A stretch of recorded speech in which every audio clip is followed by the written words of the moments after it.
దేవుని పరిశుద్ధ నామమునకు మహిమ కలుగును గాక. ఆమేన్. ఈ ఉదయకాల శుభములు మీకు తెలియజేయుచున్నది రెవరెండ్ కె శ్యాంబాబు. ఈ దినము కొరకు దేవుని వాక్యము. మీ హృదయమును కలవరపడనీయకుడి, దేవుని యందు విశ్వాసముంచుచున్నారు, నా యందును విశ్వాసముంచుడి. యోహాను సువార్త 14వ అధ్యాయము 1వ వచనము. ప్రభునందు ప్రియులారా, మన జీవితాలలో ఎల్లప్పుడూ ఏదో ఒక విషయమును బట్టి కలవరము, ఆందోళన, భయము, ఇంకా అనేక రకాలైనటువంటి రుగ్మతులతో మనము బ్రతుకుతూనే ఉన్నాం. మనసు, హృదయము, ఆలోచనలు, తలంపులు అన్నీ అనేక పరిస్థితులను బట్టి అవి డిస్టర్బ్ అవుతూనే ఉన్నాయి. మన జీవితములలో ప్రశాంతత, సమాధానము, నెమ్మది అనేది అతి తక్కువగా మనం అనుభవిస్తున్న పరిస్థితులు. ప్రస్తుత ఆధునిక కాలములో అనేక మార్పులు, చేర్పులు చేసుట వలన మనము ఇట్టి వాటికి గురి అవుతున్నాం. అయితే దేవుని వాక్యము ఎల్లప్పుడూ ఆత్మీయమైనటువంటి ధైర్యమును నింపుచున్నది. క్రీస్తు యేసునందున్న విశ్వాసము మనలను కలవరపాటుకు గురి కాకుండా మనోధైర్యమును, ఆత్మీయమైనటువంటి బలమును చేకూర్చుచున్నది. యేసుక్రీస్తే మన మనోధైర్యమై ఉన్నారు. కాబట్టి ఈ ఉదయకాలమున ఈ వాక్యము మనతో మాట్లాడుచున్న అంశములో ప్రాముఖ్యమై ఉన్నవి. యేసుక్రీస్తును గూర్చినటువంటి మూలపాఠాల విషయాలలో అనేక మంది ఆయా రీతులైన పరిశోధనలు లేదా అపార్థాలను చేసుకుంటున్న సందర్భాలవి. యేసు ప్రభు చెప్తున్న మాటల్లో విశ్వాసముంచుటలో తండ్రి యందు ఎలాంటి విశ్వాసమును కలిగి ఉన్నారో, ఆయన కుమారుడు లోకరక్షకుడిగా, మెస్సయ్యగా నన్ను కూడా మీరు విశ్వసించండి. నాయందు అట్టి తండ్రి యొక్క చిహ్నాలు, సూచనలు కనబడుచున్నవి కనుక వీటిని బట్టి మీరు నేను వేరే కాదు, తండ్రి నేను ఏకమై ఉన్నాము, ఇద్దరము ఒకే తీరులో మీ మధ్య దైవత్వపు ఆ పరిస్థితులను కనపరుచుచున్నామని ప్రభువు తెలియపరుస్తున్నాడు. అయినను అనేక మంది క్రీస్తు యేసునందు సరైన విశ్వాసం ఉంచకపోవడం చేత వారి హృదయము కలవరపాటుకు గురి అవుచున్నది. ఈ వాక్యాన్ని ఆలకిస్తున్న ప్రియ దేవుని బిడ్డలారా, యేసుక్రీస్తునందు అనుమానము, అపార్థములు అనేటువంటివి మన హృదయాలలో ఉండడానికి వీలు లేదు.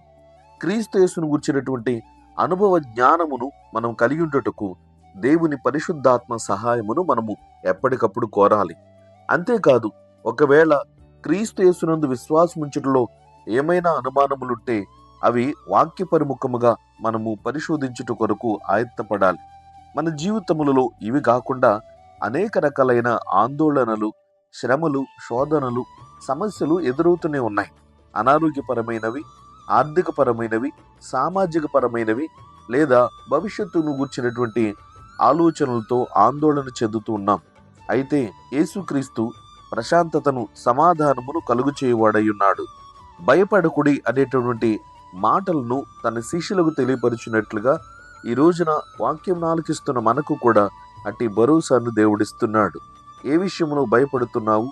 నీ జీవితమునకు సరైనటువంటి ఆధారమైన యేసుక్రీస్తును నీవు దేవుని యొక్క సన్నిధిని కలిగి ఉండగలిగితే ఆ విశ్వాసపు ఆధారమే క్రీస్తు యేసునందు నీకు ప్రశాంతత, సమాధానము, నెమ్మదిని ఇచ్చువాడై ఉన్నాడు. తన శిష్యులతో చెప్తున్న మాట ఇది. యోహాను సువార్త 14వ అధ్యాయము 26వ వచనములో, ఆదరణకర్తను అనగా తండ్రి నా నామమున పంపబోవు పరిశుద్ధాత్మ సమస్తమును మీకు బోధించి నేను మీతో చెప్పిన సంగతులన్నిటినీ మీకు జ్ఞాపకము చేయును. శాంతి మీకు అనుగ్రహించి వెళ్ళుచున్నాను, నా శాంతిని మీకు అనుగ్రహించుచున్నాను. లోకమిచ్చినట్టుగా నేను మీకు అనుగ్రహించుటలేదు. మీ హృదయమును కలవరపడనీయకుడి, వెరవనీయకుడి అనే మాటలను తెలియచేస్తున్నాడు. కాబట్టి అనవసరమైన కలవరపాటుకు మనం గురి అయి అపార్థాలను తెచ్చుకొనకుండా యేసుక్రీస్తునందలి విశ్వాసమును పరిపూర్ణముగా ముందుకు కొనసాగించుట శ్రేయోధార్యం. ఈ వాక్యాన్ని ఆలకిస్తున్న ప్రియ స్నేహితుడా, సహోదరి, సహోదరుడా, నీ జీవితంలో కలవరపాటుకు గురి అవుతున్న పరిస్థితులు ఏవైతే ఉన్నావో వాటిని దేవుని సన్నిధిని తెలియపరచండి. ప్రభువును ప్రార్థనాపూర్వకంగా వేడుకొనండి. ప్రతిదానికి తగిన సమయమును, సలహాను, సమాధానమును ప్రభువే మనకు దయచేస్తాడు. ఎందుకంటే మనము ఈ లౌకిక సంబంధమైన పరిస్థితులలో ఏ విషయము ఎలాగూ జరుగుతున్నదో, ఏమవుతుందో, ఏం కాబోతుందో ఎరుగని పరిస్థితులలో ఉన్నాం. కనుక సమస్తమును బోధించగలిగినటువంటి, సర్వశక్తి కలిగినటువంటి దేవుడు మనకు సమస్తమైన సమాధాన విషయాలను బయలుపరుస్తూ ఉంటాడు. ఫిలిప్పీ పత్రిక 4వ అధ్యాయము 6 మరియు 7 వచనములలో, దేనిని గూర్చి చింతపడకుడి గాని ప్రతి విషయములోను ప్రార్థన విజ్ఞాపనముల చేత కృతజ్ఞతాపూర్వకముగా మీ విన్నపములు దేవునికి తెలియజేయుడి. అప్పుడు సమస్త జ్ఞానమునకు మించిన దేవుని సమాధానము యేసుక్రీస్తు వలన మీ హృదయములకును మీ తలంపులకును కావలియుండును అని తెలియజేస్తున్నాడు. కాబట్టి ఆత్మీయమైన ఈ సంగతులను, భౌతిక సంబంధమైన పరిస్థితులను గ్రహించగలగా జ్ఞానము మన దగ్గర తగినంతగా లేకపోయి ఉండవచ్చు. కానీ దేవుడు తన పరిశుద్ధాత్మ ద్వారా క్రీస్తు యేసునందున్న విశ్వాసమును అభివృద్ధి పరచుటకు సమస్తమును మనకు బయలుపరుస్తాడు. కాబట్టి కంగారు పడకండి. ఆత్మీయమైనటువంటి ప్రతి విషయంలోనూ, భౌతిక సంబంధమైన ప్రతి సమస్యలలోనూ పరిష్కారం ఇవ్వగలిగినటువంటి దేవుడు మనకున్నాడు. యేసుక్రీస్తునందు విశ్వాసం ఉంచుటను బట్టి మన సమస్తమైనటువంటి సమస్యలలో, కలవరపాటుకు గురి చేస్తున్న ప్రతి విషయములలో మనకు ప్రశాంతతను, సమాధానము, నెమ్మదిని అనుగ్రహింపచేస్తాడు. నిరీక్షణను కోల్పోకుండా ప్రతి దినము ప్రార్థన పూర్వకంగా కనిపెట్టండి. దేవుడు మిమ్మును మీ సమస్తమైన విషయములలోను ప్రశాంతత, సమాధానమునిచ్చి కాచి కాపాడుతాడు. దైవాశీస్సులు కలుగునుగాక. ఆమేన్. ప్రార్థన. ప్రేమ కలిగిన తండ్రి, ఘనమైన దేవా, నీకు స్తోత్రాలు చెల్లిస్తున్నాం. ప్రభువా, నీవు అనుగ్రహించినటువంటి ఈ సమయమును బట్టి కృతజ్ఞతలు. రాత్రంతా సుఖమైన నిద్రను కలగజేశారు. ఉదయకాలమున మీ నామమును గణపరుస్తూ నీ మాటలు ఆలకించడానికి ఇచ్చిన తరుణాన్ని బట్టి కృతజ్ఞతలు. ఏమిచ్చినా నీ రుణం తీర్చలేము. అయోగ్యులమైన మమ్ములను దేవా నీ వాక్యం చేత బలపరుస్తూ, ఏ విషయంలో అయితే మేము కృంగిపోతున్నాము, భయపడుతున్నాము, ఆందోళన చెందుతున్నాము, కలవరపాటుకు గురి అవుతున్నాము, ప్రభువా నీవు సమస్తమును తెలిసిన వాడివి కనుక మా పరిస్థితిని మీరు గమనించి వాక్యం చేత ధైర్యపరుస్తున్నారు. భయపడకుడి, కలవరపడకుడి దేవా. మరి ఇలాంటి మాటలను నీ వాక్యం చేత మమ్ములను బలపరుస్తూ ధైర్యకరమైనటువంటి సంతోషమును, సమాధానకరమైన సంగతులను మీరు మాకు బయలుపరుస్తున్నారు. స్తోత్రాలు. ఈ వాక్యం ఆలకించిన ప్రియ బిడ్డలను బట్టి ప్రార్థిస్తున్నాం. ప్రభువా, ఎవరైతే సమస్యలతో ఇబ్బందులను ఎదుర్కొంటున్నారో వారందరినీ ఆదరించండి, ధైర్యపరచండి.